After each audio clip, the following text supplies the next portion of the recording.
So good morning, good morning, good morning.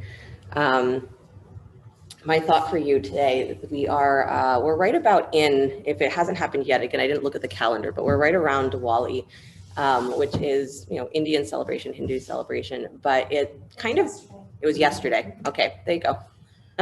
But I like that we're here because it kicks off this time of year, and this is what I've been talking about all week. It kicks off the season or the time of year where we start having celebrations of light, right? Which is the interesting part, because what is the world doing, right? Our days are actually getting shorter. We're actually getting darker. So the yogic tradition is always telling us that there is the inner light that is eternal, and that as the outside world does its waxing and its waning, and it seems to be getting darker, that we're asked to go inward and seek out that light in a bigger way, in a stronger way, right? And so my thought has been lately that what we experience mentally, right, that waxing and waning, our mind mirrors that outside world, is that's what it does. It cycles through these periods where maybe we feel very optimistic, we feel very happy, we feel very good about what's going on, and then something will change and we go back the other way and we go into those darker places in us that feel like they're shadows, that feel like, there's not that sense of optimism, or there's not that sense of real love for what's happening on the outside. So that exploration of your inner light is so crucial, because that eternalness allows us to go through those fluctuations without losing hope, right? And what I've been coming to understand for myself is that what happens, right, that eternal light is just light, but our relationship to it, how we stand in it, determines whether we experience what's going on either as light or as shadows, right? So we have the opportunity, right, with a yoga practice, is to actually have a relationship with that inner light, to admit that we have it, to actually feel what it is and experience it, but that to also recognize that what we feel are our shadows, inner or outer, are things that only we have the power to do something about, right? Because the outside world is going to continue to wax and wane. But how you experience it in you is completely, entirely, 100% up to you, right? So that's our practice, is what is the relationship that you have to that inner light? And so this time of year is that exploration, is, do I have an inner light that I believe in? And if I don't, maybe I go seeking it. And if I do know that I have this experience, then can I start to look at where my shadows still are? Because my shadows are something that's going to, if I just turn around, bring me back to the source of light, right? That's the power that we have when we're aware that that light exists, right? So that's what we're seeking out. And I've been teaching a lot this week on the Niyamas. So little things that you can do, little big things that you can do, that are maybe your way to come back to that experience that there is an inner light, right? So find a comfortable seat if you're not there already. Let the eyes close. And any representation of light that you would like, I want you to bring it into your mind. Again, it can be like your inside is a candle flame. It can be like there is just a light bulb that goes on. It can be like you are the sun. It can be whatever kind of light you wish it to be, or whatever naturally arises. But what I find interesting is that the moment you start to imagine that there is light in you, do you also automatically perceive that there's dark? And if you do, don't worry about it. But can you start to feel the relationship that you have to the light and to that experience of dark?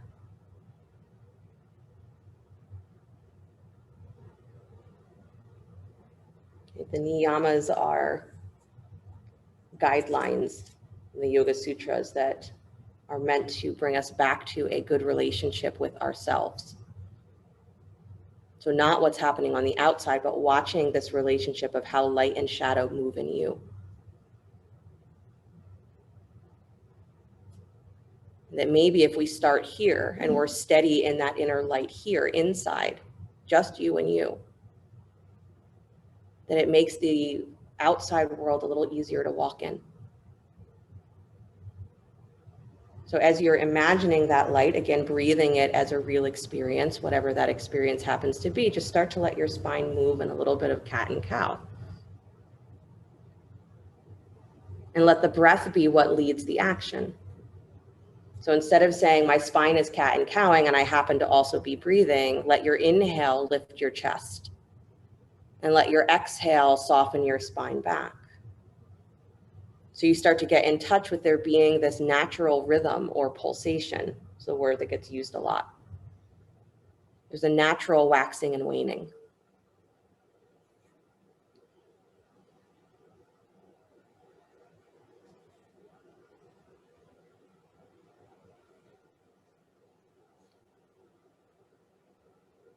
Nice, you guys. And start to find your way back to stillness, whatever that stillness happens to feel like. Then inhale the arms up to the sky. Good. Hugging the arms towards each other like your arms are pillars, so strong fingers. Good. Squeezing in and pulling up from your armpits, pull up, pull your ribs in and pull up, pull your navel in and pull up. Good. And then send your seat down. Good.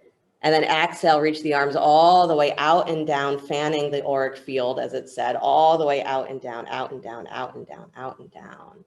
And then let the hands come together in front of the heart, palm to palm, like you made a whole circle. Good. We'll open with the sound of Om. Deep breath in.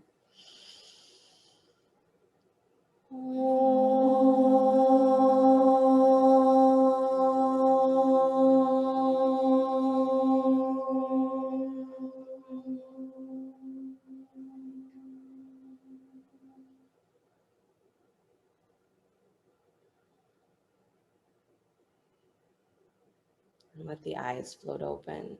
Nice, you guys. You can release your hands, please, and then come forward to hands and knees.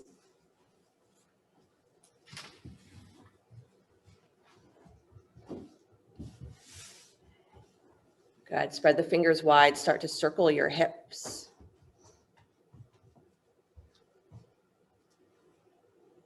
Nice.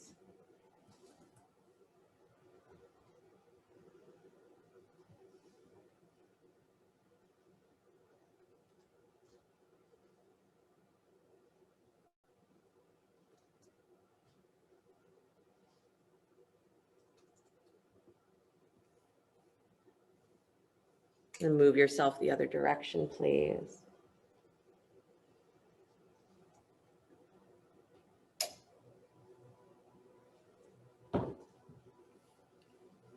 Good.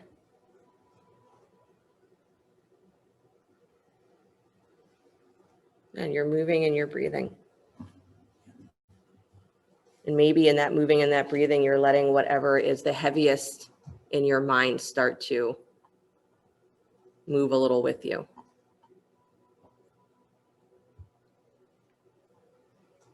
Good. And then find your way back to stillness, please. Keep the knees or the hips right on top of the knees. Walk your fingertips forward up onto fingertips. So you're up on modified down dog. That's the word. So your hips are on top of your knees, but you're walked out far enough that you have that long line through your spine. Yeah, but you're up on your fingertips. So you're not fully pressing into the hands. Start to drop the heart just a little lower. Pull the tops of your thighs back. Good. Press into your shins. Nice. And then cat-cow your spine here. Good. Again, letting the breath be what moves you. So you're not just pushing through the motion, but you're actually feeling the breath. In Vishoka meditation, they say that part of the benefit of when you link the breath with your mental activity or you link the breath with your movement is that it reminds your mind that it's not alone. And when your mind doesn't perceive itself as alone, then it starts to act differently.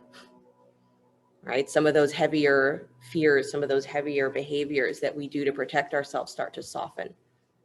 So can you use your practice as a way to remind yourself that however much you might feel disconnected, that you are not alone? You're not 100% in love with what's going on inside of you or outside of you. You're not alone. Good. And then come to stillness, please. Walk the hands back underneath the shoulders. Take your right arm out wide to the right. Slide that arm behind your left wrist. Right shoulder finds the floor. Left arm walks forward to straight. Thread the needle. And breathe into the back of the heart.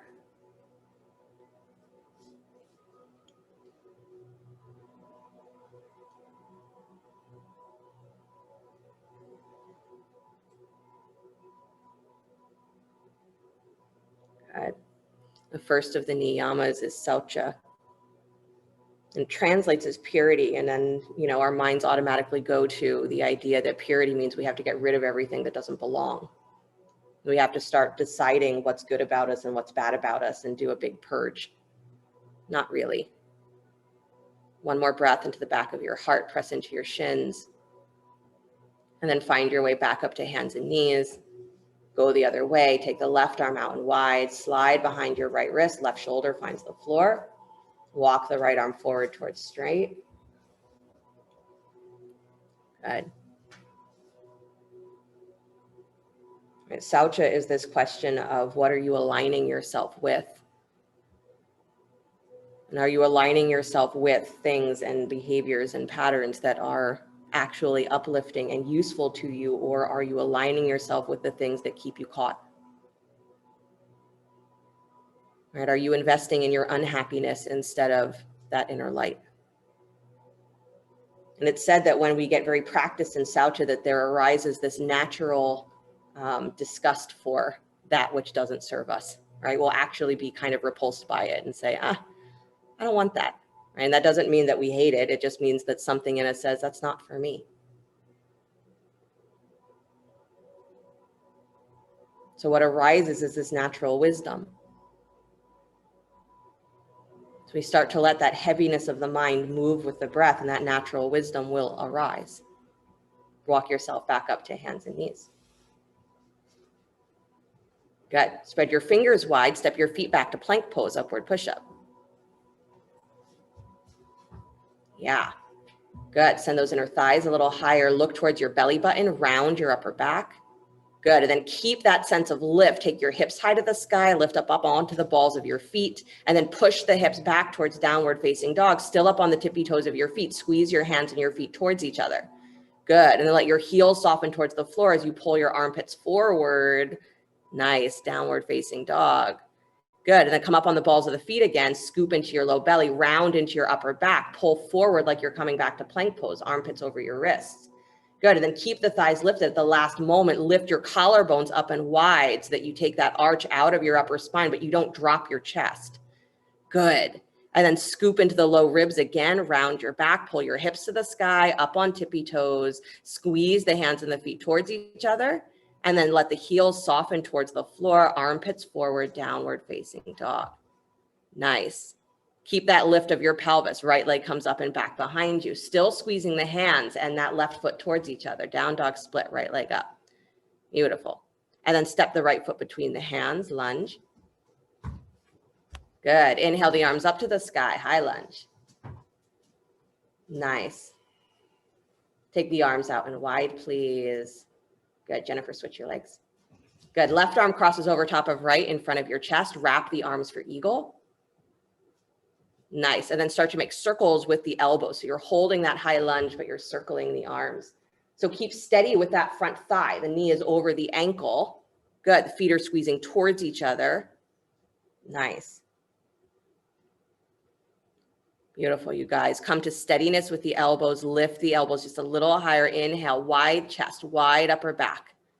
Good. And then take your chest forward, parallel to the floor, arms still in eagle. Send yourself forward into warrior three. So kick that left thigh parallel to the floor. Right hip stacks on right heel. Nice. Good. Don't lose your sense of lift, that you're pulling up towards the sky. Flex that foot that's in the air. Active, active, active. Awake, awake, awake. Good. And then step back to high lunge, please. Nice. Unwind the arms, arms to the sky. Beautiful. And then hands down to the floor. Nice job. Step your left foot forward just a little bit. Take both legs to straight. Parsvottanasana. Use blocks under the hands if you need. Good. I've definitely been in a mood this week, considering that, the Niyamas includes tapasya, which is that quality of heat. It's also commitment. It's often translated as discipline. And again, we get kind of rough when we start using that word. We get rough with ourselves. The discipline means you have to just put up with whatever's in front of you and suck it up and get through it. That's not what it's meant to be directing us to. But it is an understanding of how you commit to things. And in your commitment, do you have that tendency of hurting yourself because you think that it's good for you? So how do you deal with that internal heat, the irritation that says, I have to hold steady and maybe I don't want to, I don't like it. So can I stay committed but not rigid? Take your hands to your hips, come all the way up to stand. Good. Make sure the feet are steady. So if standing, it means standing feels like you're not totally comfortable on your feet. Move your feet a little wider, right and left. And then take your hands behind you, interlace your fingers at the low spine, or you could hold opposite elbows if that hand hold doesn't feel great for you. But long spine, lift nice and tall, squeeze your feet together, and then start to bow forward again, taking the arms up and over any amount. It's a little tricky in this pose. Don't lock your knees. So you've got to really pull up through that low belly, send your butt back. You got to balance the weight of the upper body, lower body. Nice, Ronnie. Pull those hips back. Really push into your feet. There you go. Awesome, you guys. Release the hands down to the floor. Good. Bend that front knee. Step back, downward facing dog. Nice. You should be a little warm now. Slide forward to plank pose, upward push up. Good. Separate your feet a little wider in your plank pose, and then right hand comes to touch your left shoulder. So armpits over your wrist, but right hand touches left shoulder. So lift it and cross. Good. And then take that hand back down, and then touch left hand to right shoulder. Good. And then take it down. Right hand to left shoulder. Good. Take it down. Left hand to right shoulder. Try not to let your hips swivel a whole lot. Stay steady on your feet. Keep going. Good. Switching. You can absolutely have knees on the floor here if your wrists are not approving of this. Keep the navel in, keep your thighs up. Good, keep switching. Nice, stay light in your mind. Right, Tapasya, I'm committed to understanding what's good for me. Committed to understanding what I think my limits are and maybe perceiving when I'm wrong about what's the end of me. Good, both hands to the floor, deep breath in. And then drop the knees to the floor, press back child's pose.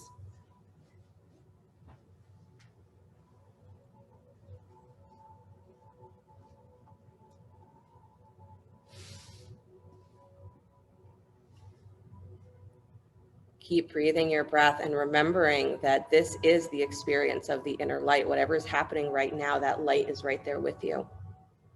So if you can't see it, or you're not sure that this experience fits your idea of what an eternal inner light should be, remember that it's your relationship that is determining that satisfaction. You can change it.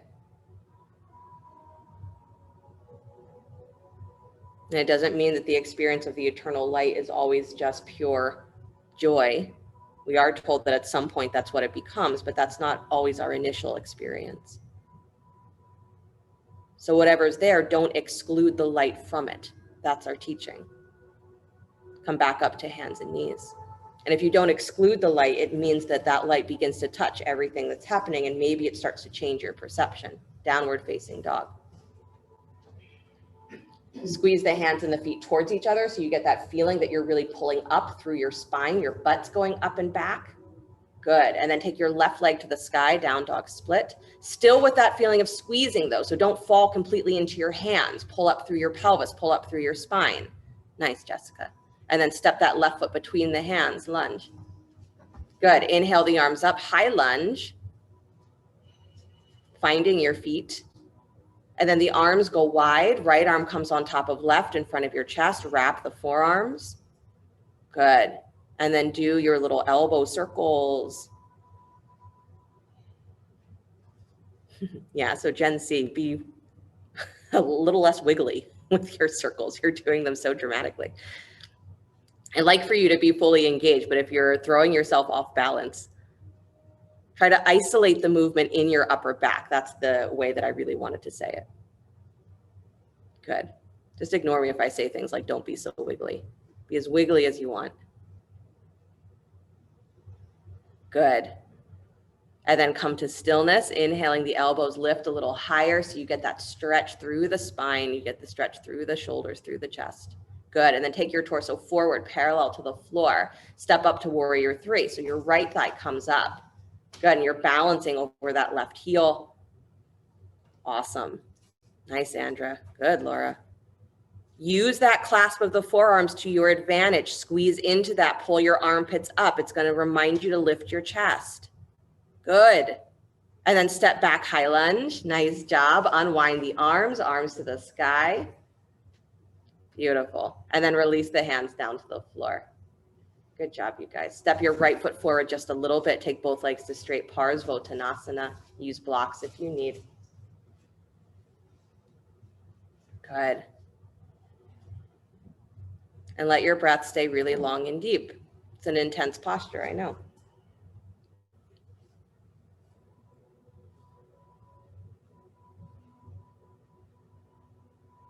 Another of your Niyamas, Santosha. Maybe the one that more of you have heard of before. Many of you have probably heard of Tapasya, but probably Santosha is the most spoken about. Contentment. Not happiness, not joy, not satisfaction, not righteousness. Contentment. There simply is what there is. And if I really accept everything that there is, then maybe I understand where there's enough. Maybe I'm not looking for what I think is missing or what should be there. And I can know that the next moment, again, that waxing and waning is going to continue. So I stay in a state of openness where I accept what comes and I also accept what goes. And I'm steady in the place that is the middle. So in this pose, are you steady in the place that is the middle, or are you looking for it to end? It's okay if you are. Bring your hands to your hips, come all the way up. Good. Trick yourself into thinking it's over. It's not. Separate the feet a little more if you need to. Again, make sure you're stable. And then take the hands back behind you, interlace your fingers, or hold opposite elbows again. Good. Make sure that that back hip, your right hip, is spinning forward so that your pelvis is really starting to face the front of your mat. Good. So even a little bit more, Diane. Left hip moves back. There you go. Good. Now lift nice and tall. And as you exhale, bow forward. Take the arms up and over any amount. Keep drawing your hips up and push into your feet. Good. This is part of, I feel, that concept of contentment is that you have to use everything that's given to you. Right? That's part of that openness or that acceptance that whatever is here potentially for my benefit, even if it looks like it's something painful. Right? My pain can lead me to understanding. Also Tapasya. Right? I accept that what is difficult for me is part of what also makes me wiser. Release the hands down to the floor. Good job. Nice, Lena. And then go ahead, bend that front knee, step back, downward facing dog. Good. Deep breath in, and then drop the knees to the floor, please. Press back, child's pose. Knees wide, big toes together to touch. See, I have to work you guys hard because we have the windows open in here, and so it's very cold in the studio, and I have to keep them warm.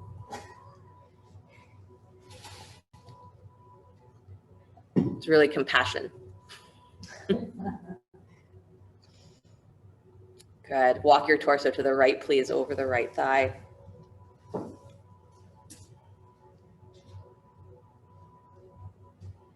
And then back to center and walk to your left.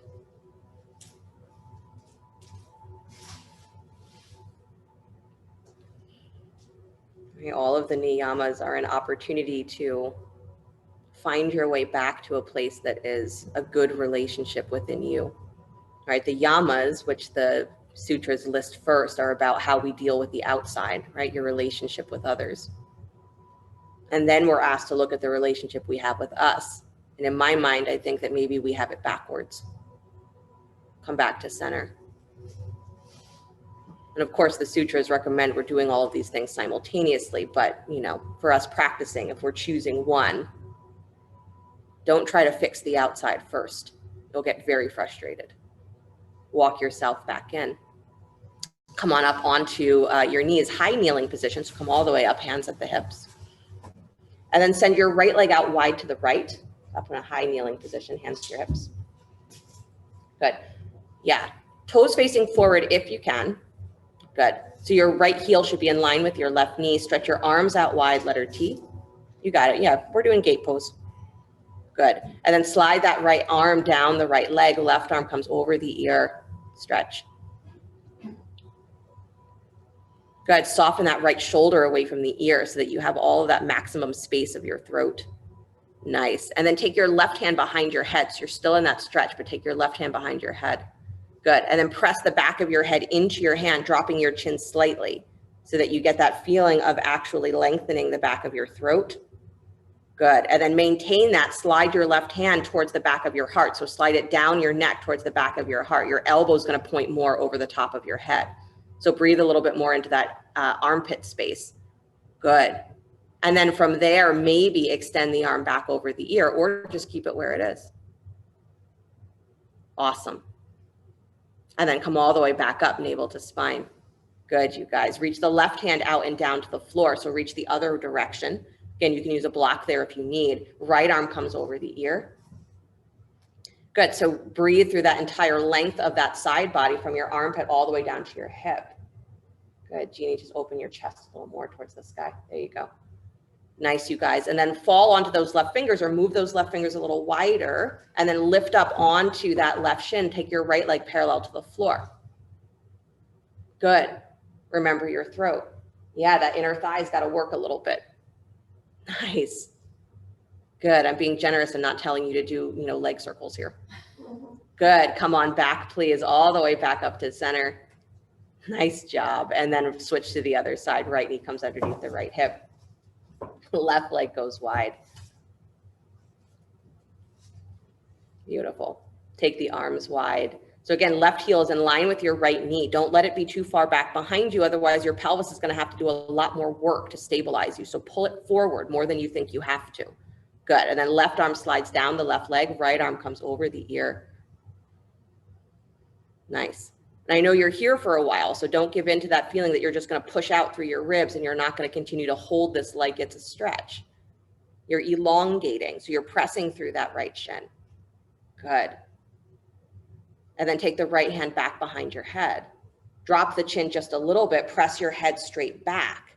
Good. So again, you have more of a feeling of the neck lengthening and that maybe even stretching into the upper back, into the space between your shoulder blades. Good. Now slide that right hand a little further down your neck to the back of your heart. So your elbow now is going to be pointing more over your head. You're still leaning to the left. Good. So you feel maybe a little bit more of that upper arm. And then stay there if you'd like, or extend the arm back out to straight over the ear.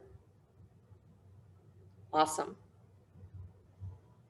Nice, you guys. Come all the way back up to center, navel to spine. Don't forget that part. Good. And then reach the other way. Right hand comes out and down to the floor or block. So Perry, give yourself a little bit more space. Left arm comes over the ear. Good. And again, you're reaching through the whole side body. So you're pressing through the heel and reaching out through the armpit. Nice. And then make sure you can press your way into that right hand, lean onto it, take your left leg up parallel to the floor, flex the foot. Good. Don't let your heel come back behind you. Keep it in line with your hips. Good. Again, this is part of Tapasya. I want to go into my maximum amount of extension, but that's not helpful, right? Stay in the place that is neutral.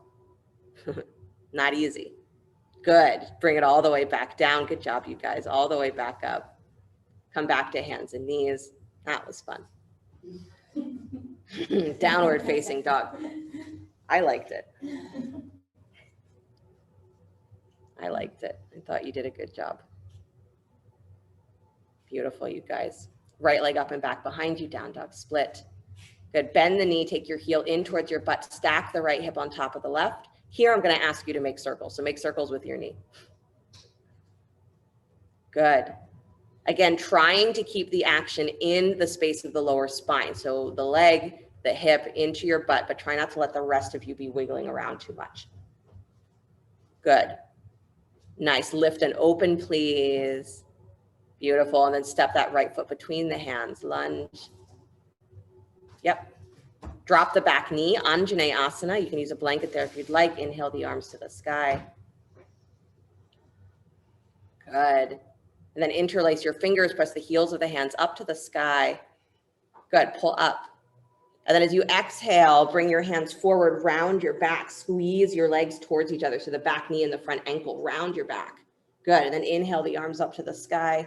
Good, try to keep that front knee over the front ankle or even further forward. And then exhale, pull back into the back of your rib cage again. Shoulders stay on top of your hips. Good. One more time. Inhale the arms up. Nice. And then this time, bring the hands together, palms at the heart. Good. Prayer twist, left elbow to the outside of your right knee. Good. Pressing the knee against the elbow against the knee, navel to spine. Good. And chest opens. Nice, Susan. Beautiful, you guys. Tuck the back toes here. And if it's possible, lift that back knee. So you come into a high prayer twisting lunge. Good. I have two Susans. Just realized. Good job, both Susans. Beautiful. And then take that right arm to the sky, please. So your elbow is still hooked, but take the top arm to the sky and open your chest more. Pull towards the ceiling. Nice, Fred. Yeah. And then release that hand, both hands back to the floor. Nice job. Walk your fingertips straight ahead. Step up, standing split. Told you I'm in a mood this week. Can't help it. Good. Bend your standing knee, please. So your right knee bends. Standing knee, right knee bends. Leg that's in the air can bend as well, but you know, keep it straight if you can. And then scoop into your belly. So you're really cementing your orientation. So your hip is right over top of your heel and you're getting clear with that. And then bring your hands back to your heart center. Good. Keep that standing knee bent. Start to lift your chest back up towards warrior three. Good. Nice, nice, nice. Awesome. Step back to high lunge, arms to the sky. If you could see the look that some of these people in the studio are giving me. And then release the hands to the floor. Awesome, you guys. Step your left foot forward just a little bit. Take both legs to straight. All of you on Zoom who have your cameras off, I can't see the faces you're making at me. Good. Take a little walk to your right over that front thigh. So you're moving your belly a little bit more to the right. And then the option here is to come into revolve trikonasana. So you can use a block underneath the left hand if you'd like, either just inside the foot, or the deeper twist is to take the hand to the baby toe side of the foot. Good. So you're planting the left hand, turning the belly. Right hand can come to your right hip. Move your belly first and pull those hips back in space. Good. Chest open, throat back. Then maybe the right arm comes to the sky. Nice, nice, Jessica. You got it, Heidi. Good, Laura. Just really curl into the belly. Draw that right hip back a little more. That's it. And then release the hands down to the floor. Good job, you guys. Step your left foot forward, top of your mat. Good. Bend your knees. Walk your hands up onto your thighs. You can separate the feet if you'd like. Cat-cow in chair. So almost relaxing. Right, jumping to the last of the Niyamas, Ishvara Pranadhan. Surrender to that which is beyond me. Right, translates usually as surrendering to God, but you put whatever you believe or whatever you feel is the energy that expands beyond you. I surrender to that if I don't know all the answers, maybe I don't need to know them. And if I don't know how to carry myself through this moment, if I stop looking for the right way to do it, I'll find myself carried. Good. Come to stillness. Drop the hands to the floor, please. Straighten the legs and bow. Good. I know. Take a minute. Forward folding, instead, it helps us go inward. So when you forward fold, do you go in order to experience something, or are you going in order to hide? That's a big question for yogis, right? Do we go in, do we close our eyes because we want to escape the outside world, or are we going in because we really think we're going to find something useful? Good. Step yourself back to plank pose, upward push-up. Lower down slow, coming through knees first if you need, all the way to the belly. Good. Rise up, cobra. Lift head, neck, and chest. Good. Press your feet down. Good. Long throat. Jennifer, just soften those shoulders. That's it. And then downward facing dog.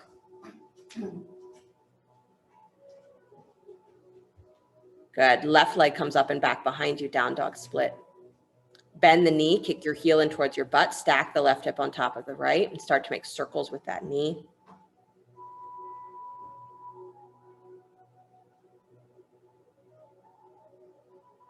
I listened to a very interesting talk given by Ram Dass in the 1970s. What I found interesting about it is that he was referencing a lot of social things that, you know, the way he listed it, I was like, oh, we're still doing that. We're still doing that. We're still like, we're still doing all of that. You know, the same things that he was like, oh, you're all concerned about this. Same stuff, right? The world waxes and wanes, but it's all the same. Come back up and lift, open. Nice job. And then step that left foot between the hands, lunge. Drop the back knee, please. Anjaneyasana, arms to the sky. Interlace your fingers, press heels of the hands up. So the pelvis is moving forward. You want to feel that there's that openness through the back thigh.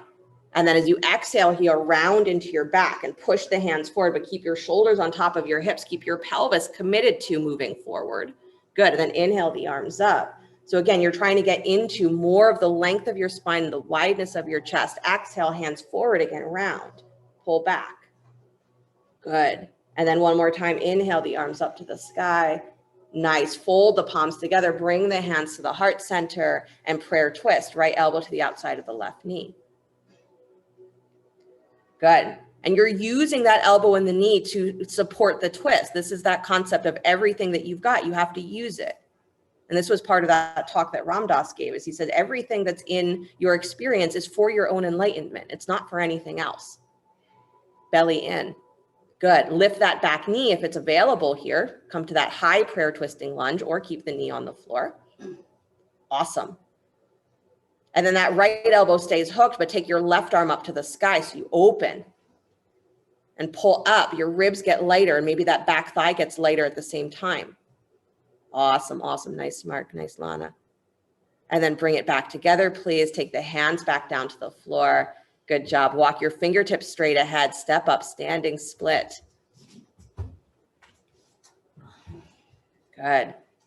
So the talk that he was giving was about this combination that we have of the pull towards God and also the pull towards humanity.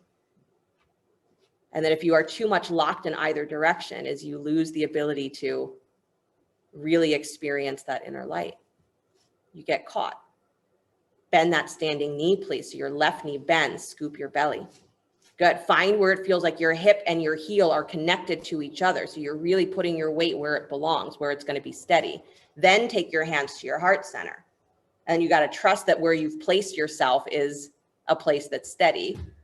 And start to come up to warrior three. Lift that chest higher. You got to keep lifting that back thigh as well.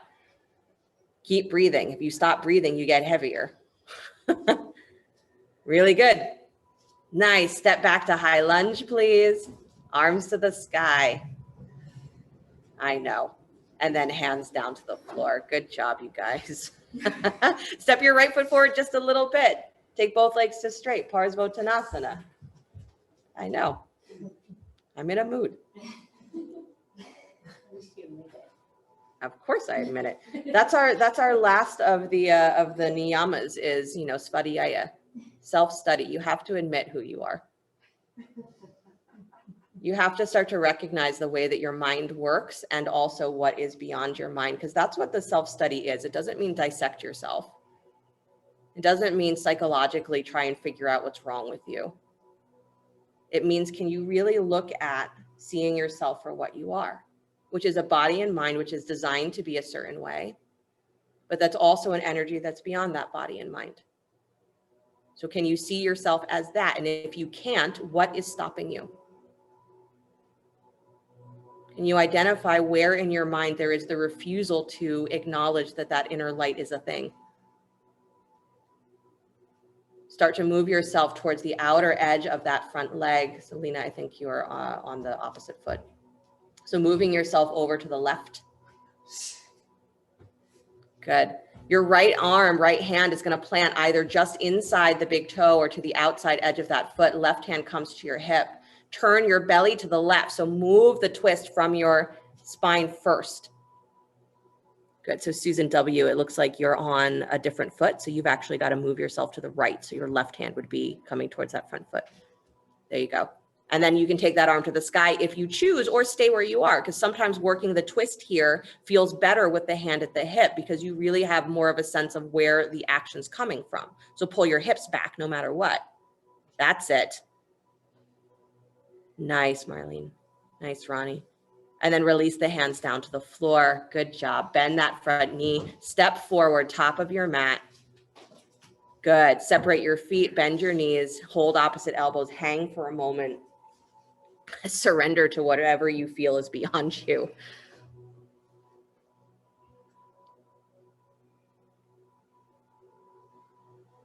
It's even just surrendering to that miraculous thing that when we are sure we've hit the end of our rope, and there's no way that we're going to get up tomorrow and do what we need to do. Miraculously, you wake up the next day, and what do? You get up and you do what you need to do.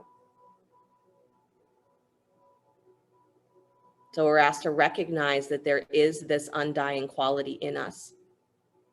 And maybe we identify it as stubbornness, or we identify it as a lot of other things, but can you start to see it as that inner light reminding you that this is what being alive is? Release the hands down to the floor. Go ahead, step your feet back to downward facing dog.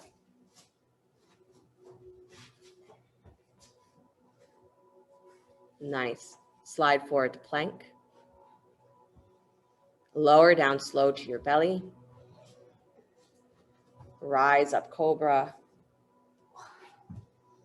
Don't get tired. And release back to your belly. This is the easy part, right? This is your normal cobra pose. Rest for a moment, bend your elbows, forehead to your hands. Breathe into the back of your body.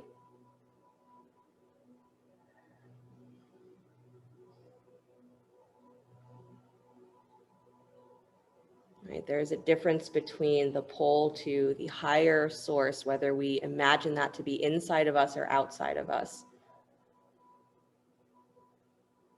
We have that pull within us, and then we have the pull to humanity.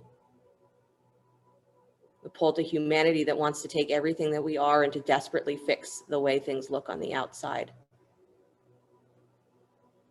In that Ram Dass talk, he says that's where we get caught, because we want to take everything that we have and immediately give it away and try to get something done, try to make something different. He says when we do that, we bypass that call that says you have to use it for your own enlightenment first. Because otherwise, what you do on the outside, you're still caught in your own mind, just as much as you're caught in the experience of someone else. You're still caught. So we become incredibly more powerful, incredibly more effective in the world when we are steady in our own inner light. So wherever your shadows are, that's just your path back to knowing that light. And it's up to you to turn yourself around to see how that shadow is trying to explain to you what your inner light is. So it's not an imaginary experience, it becomes a real experience.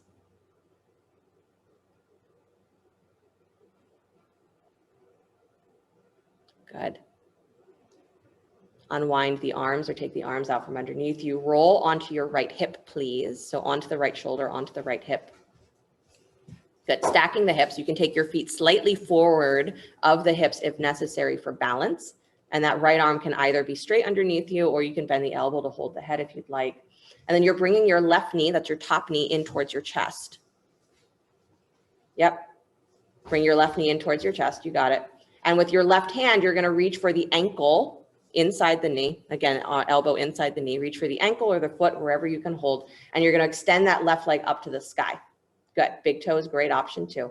Good. Don't lean back on your right hip. If you feel really comfortable here, it means you're rolling back on your pelvis. So roll forward so that you're really in that tricky balance place. Good. It might mean that your leg can't go that high. I don't mind if you're frustrated.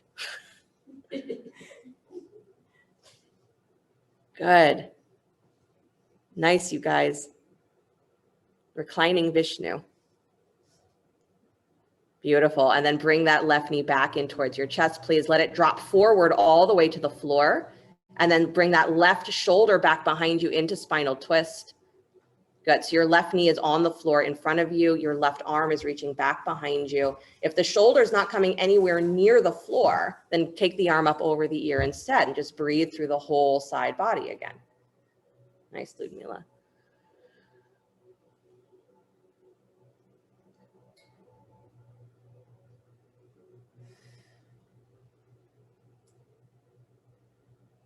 Yeah, allowing the knee to rest on the floor and having that be the priority changes the way the twist happens, right? So the way that you prioritize your experience inside of you changes the reality that you perceive. Good. Unwind your twist, please. Come back onto the belly.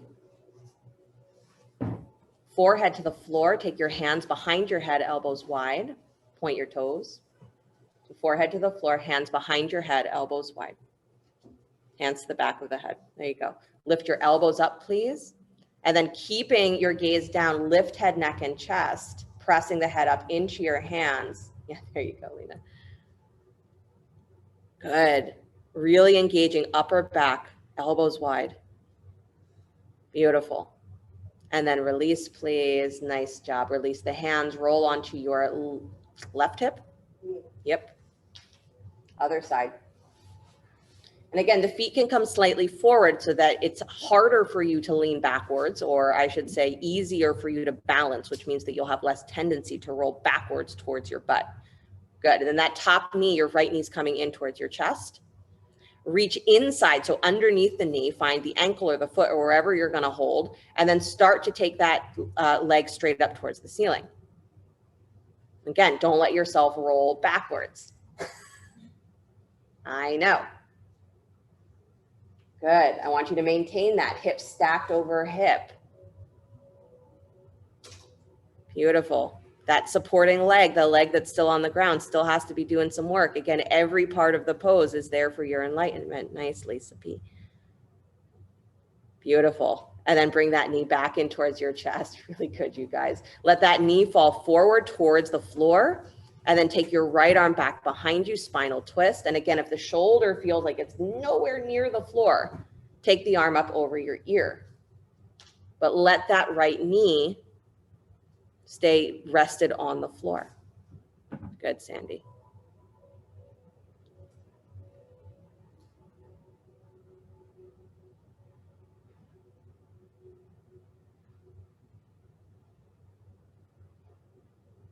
Yamas, the niyamas, all of them, because they are given as guidelines for behaviors. We assume that if we can just do them perfectly, then it means that we'll be happier. But really, everything given in the Yoga Sutras is meant for us to understand that you're in charge of your mind. So there's a certain way of acting that's probably going to get you results that are going to be painful. And there's another set of actions that are more likely to get you to a place that is less painful. So that's the only promise that's here that says if you practice the yamas, the niyamas, is that your relationship with yourself and with the outside world will change. Because the assumption is that it's already painful. So it's a way for you to start to look at and experience yourself differently, which means that your experience outside will change as well. And as long as it's allowed to keep changing, eventually it will spiral back into the reality that you are that eternal light. Just keep changing the shadows. Good. Bring that knee back again, please. Unwind your twist. Come back onto your belly. I know you're moving slower and slower because you're ready for Shavasana. Not yet. Good. Bend your knees, kick your heels towards your butt. Reach back, right hand for right ankle, left hand for left ankle. Good. Hug those knees towards each other just a little bit. Curl your toes back so that there's activity in your feet, and then push your feet back into your hands. Bend your elbows a little bit here, and then start to lift your thighs up off of the floor first, pressing through the front of the pelvis, and then ribs in, pull your navel in and lift the shoulders. Keep your elbows slightly bent. Good. So as you push your feet back into your hands, your elbows stay bent so that there's really the lift of your chest. There's the rotation of your arm bones. So chest is not just pulling forward, it's lifting up. Yeah, nice, Lana. Beautiful. And if holding the feet doesn't work, then just bend the knees and plant the hands. Good. And then slowly release. Nice job, you guys. Wiggle the hips from side to side. You know, sometimes I give you permission to cry a little bit. Don't do that. Don't cry. Not today. Today is a day for no wiggling and no crying. Good. Walk your hands back, press up to hands and knees, please. Do a little circling of your hips again. Maybe incorporating some of that cat-cow, so you're circling your hips and moving your spine. The only way you're allowed to wiggle is like this. Good, then move yourself the other direction.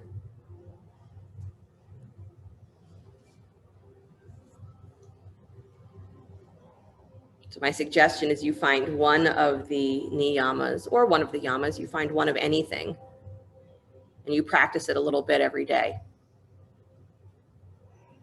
Come back to center, please. Drop back child's pose for a breath or two.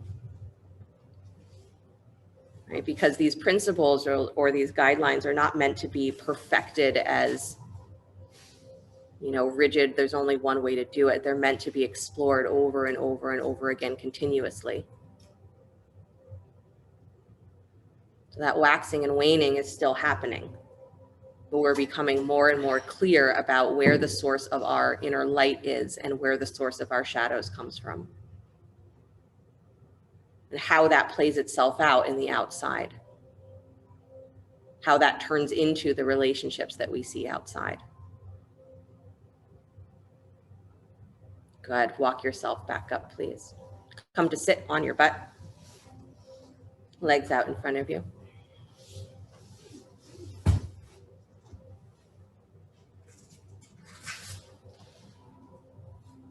Good. If you need a blanket under your seat, make sure you have it. Draw the right knee in towards your chest, please. Yep, squeeze it in. And then you're reaching with your left hand for the baby toe edge of your foot. So you're crossing the body. And then you're going to extend that right leg straight out in front of you. So left hand is reaching for the baby toe edge of your right foot. And you're extending the leg straight out in front of you. Good. And twisting the belly to the right. Right arm comes back behind you. So you're turning towards that extended leg. Nice. Don't lean back though. Still lean forward towards the front of your pelvis. Good. Don't let that leg swing towards the midline of your mat. Move it wide to the right. So Jeannie, move it wide. There you go. Nice, you guys. Deep breath in. Good. And then bring the right arm forward again. Hug that right knee in towards your chest. Nice. Now with the right hand, reach inside the knee for the baby toe edge of your foot. So you're switching the hand. Move that right knee wide to the right. Take it back towards your armpit like it's in a little frog position first, leaning forward towards the front edge of your pelvis. Good. Now extend that leg straight out to the right. Yeah. And if you think like, oh, this isn't very much fun, I could be having you do this standing up on one foot. I could be. Good. Bend that knee again, bring it back in. All right. Third option here is to now bring that right knee back. So this is sundial, right? You're bringing that knee up as high as you can, up towards your shoulder. And that right hand's going to come to the floor. All right, so your right leg is hooked over your right upper arm and your right hand is on the floor. Your left hand is reaching for the baby toe. Good. Right hand is on the floor. And then you're going to start to extend that right leg out to the right again, looking up underneath the left armpit. Good. That leg might not come to straight. You got it. You're in the right place, Debbie. You just got to keep straightening the leg. You got it, Ronnie. Yeah. Chest open. Even if you're like, this pose doesn't make any sense. You got it. Nice, Sandy. Good variation. And then slowly release and unwind. Beautiful, Alice. Good, you guys. Let that go. Bring the bottoms of the feet together. Let your knees go wide. Baddha Konasana. Bow forward. You have to appreciate the, or I'm insisting that you appreciate my symbology here, right? Sundial pose, when I'm talking about you standing in your light and casting shadows. You got to appreciate that. You have no choice.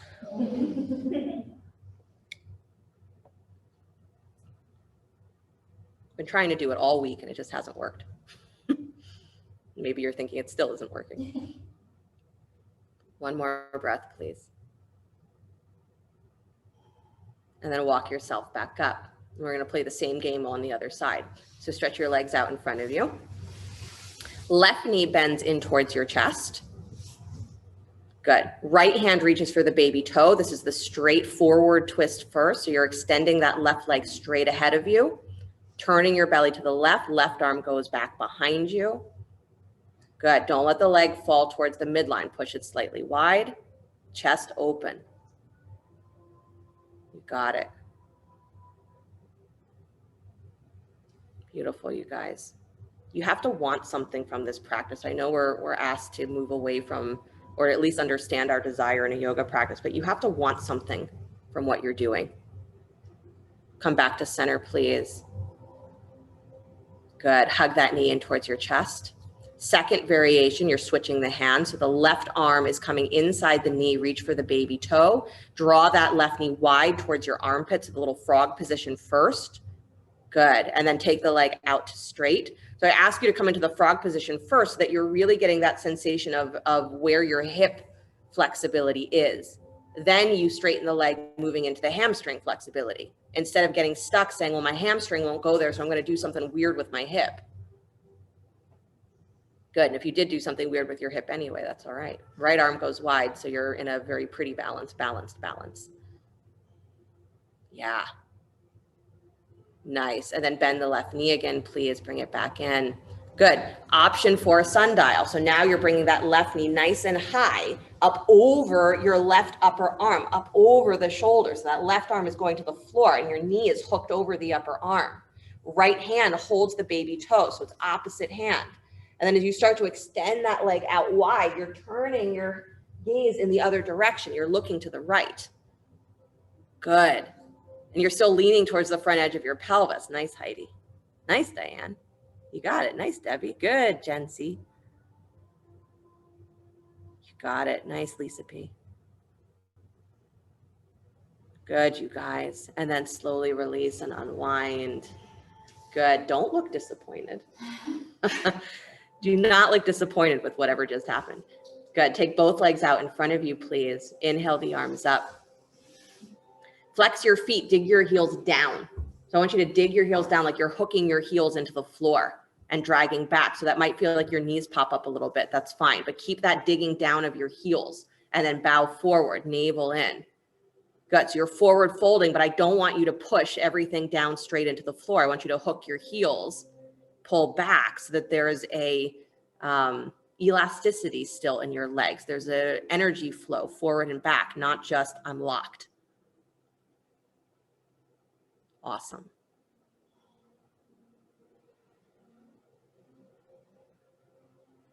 And then bring yourself all the way back up. Nice job, you guys. Good. Scoot forward on your mat. Come onto your backs.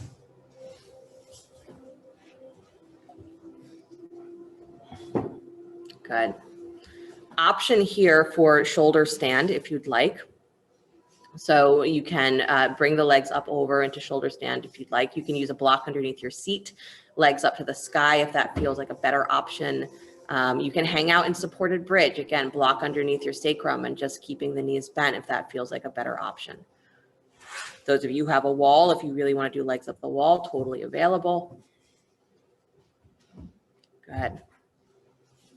Again, if you're coming into shoulder stand, make sure that you are really engaging through your arms, through your shoulders.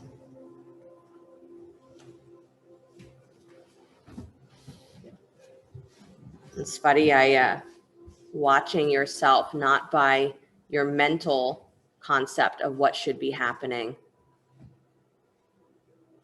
but watching yourself as a spiritual being going through its life, watching yourself as a body and mind.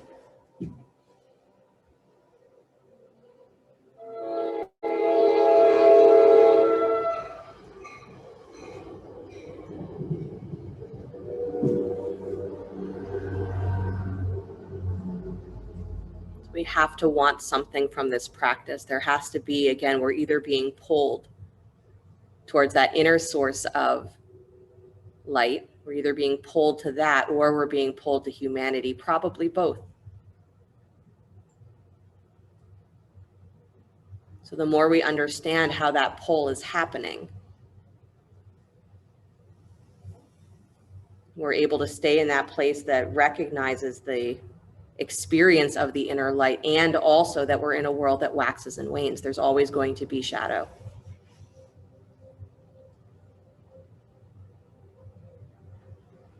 You remember that it's your relationship with yourself that makes those shadows either livable or not.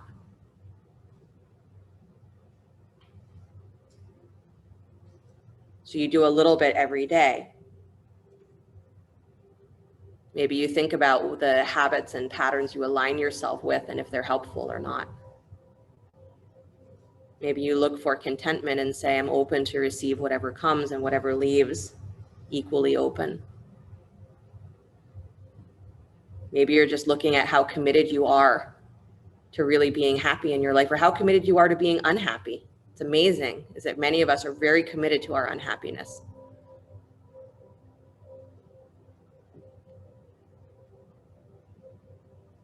Maybe you just study. You want to know what is beyond this everyday experience. And in the sutras, it says multiple times, and if you don't want to do any of that, Ishvara Pranadan, just surrender. Just let go of all of it and see how you are carried. Another couple of breaths.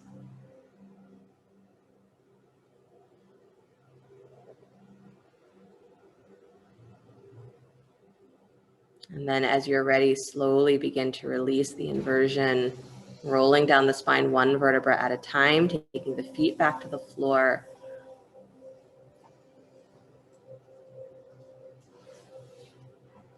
Good. If your legs are up a wall, please come off of the wall, find your way back onto your back. Keeping the knees bent,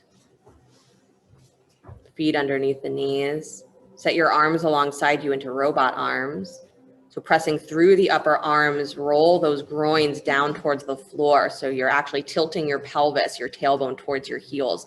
And then pressing into the arms, lift up through your armpits, come into fish pose. So keep your hips on the floor, not bridge, but really arch into the upper spine. Send your groin forward. So fish pose is a little annoying with the knees bent, but keep them bent.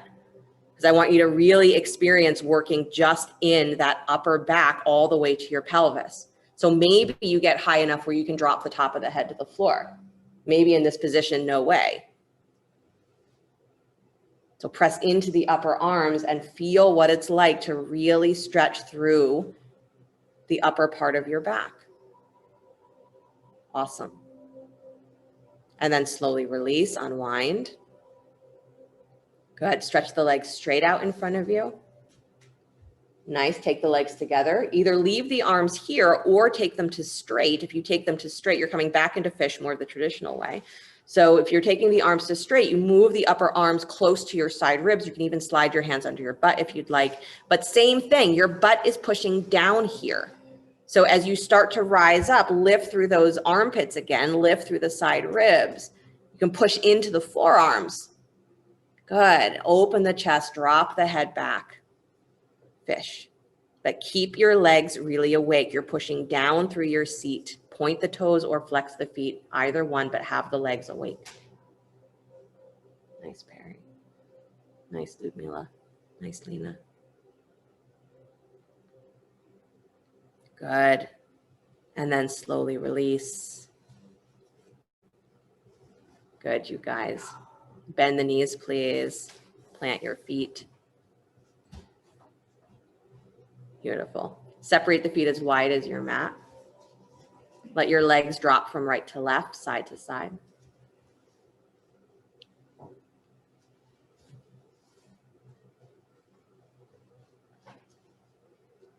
Good. And as the knees drop to the right the next time, let them stay there. Good. If you'd like to take the right ankle on top of the left thigh here, you can. If that added weight doesn't feel good on the knee or anywhere else, leave it off. Arms can be wide, or any other position you choose.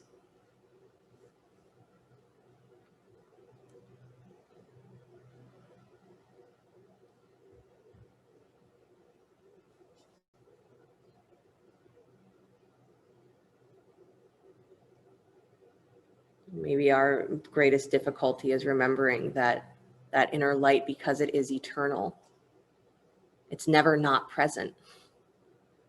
So we're having the worst day of our life, that light is still there. We're having the best day of our life, that light is still there. The world seems to be darkening into a terrifying place in our minds. The light is still there.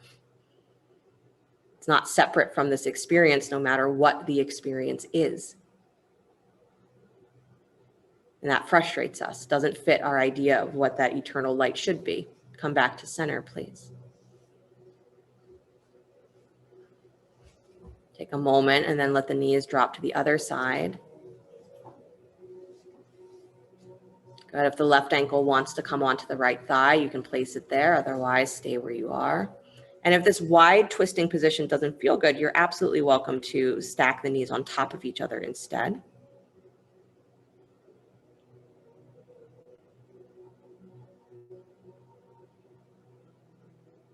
Right, so the benefit, the real benefit of the yamas, the niyamas, is to remind you, right, these are guidelines so that you are able to see that the inner experience, that inner light, is present as the world waxes and wanes.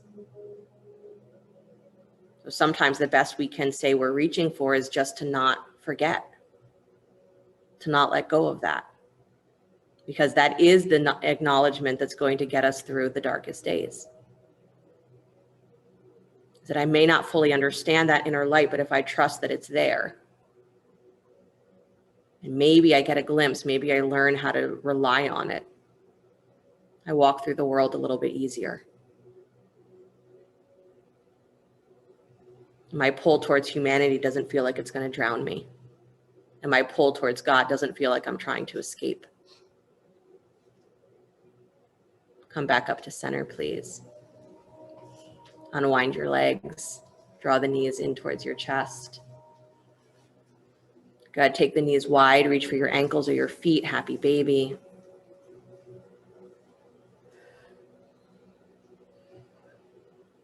So you find one thing to do and you practice it a little bit every day.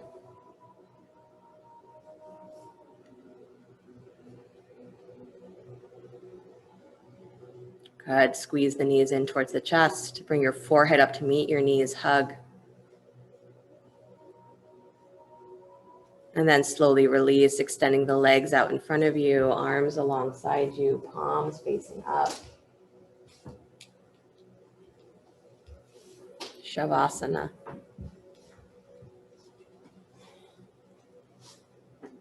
Maybe you bring back the mental image of what your inner light might look like, feel like. And maybe you do nothing but breathe and see what naturally arises.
Very gently allow your breath to begin to deepen. The body begin to stretch and move in whatever ways serve it well.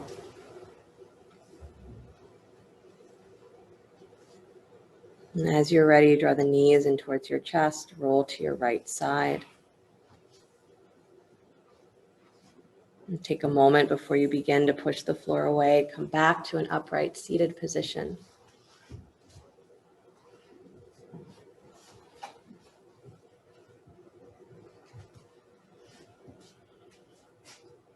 Bringing the hands together at the heart center, palm to palm, or whatever mudra has been serving you well, if there's something else.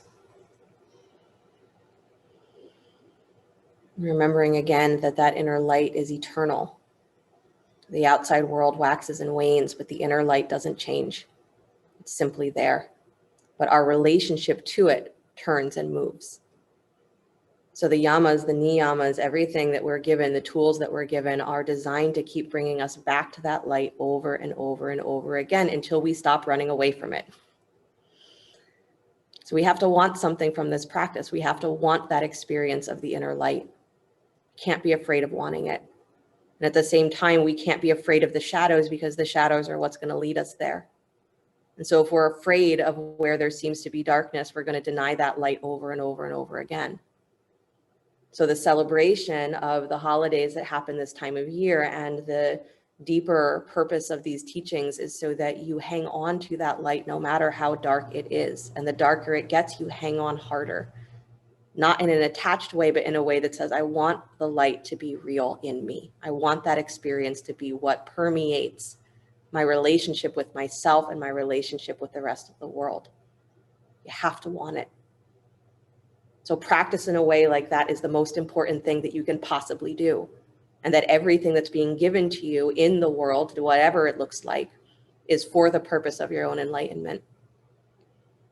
If you act from there, you do a little bit every day, that light will be something that's real. And then it becomes something you can rely on. So celebrate it. You're the one standing within that light, and the way you stand casts your shadows or not. We'll close with the sound of Om. Deep breath in.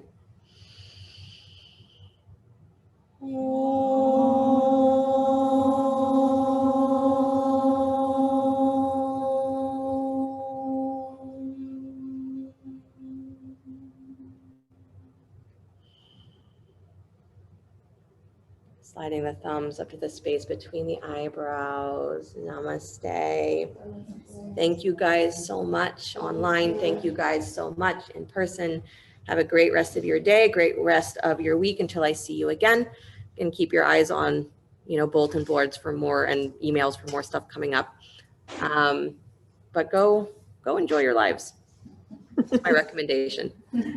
Thanks, Veronica. Go enjoy your lives. If you're staying for meditation,